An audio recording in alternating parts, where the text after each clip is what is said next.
ఈరోజు వరదానము.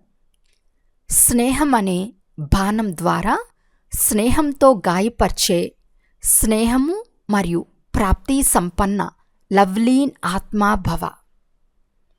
ఎలాగైతే లౌకిక రీతి ద్వారా ఎవరైనా ఎవరి స్నేహంలోనైనా లవ్లీన్గా అయినప్పుడు వారి ముఖం ద్వారా, నయనాల ద్వారా, వాచా ద్వారా వీరు లవ్లీన్గా ఉన్నారు, ప్రేమలో ఉన్నారని అనుభవం అవుతుందో, అలా మీరు స్టేజ్ పైకి వెళ్ళినప్పుడు మీలో ఎంతగా తండ్రిపై స్నేహం ఉత్పన్నం అవుతుందో అంతగా స్నేహం అనే బాణం ఇతరులను కూడా స్నేహంలో గాయపరుస్తుంది.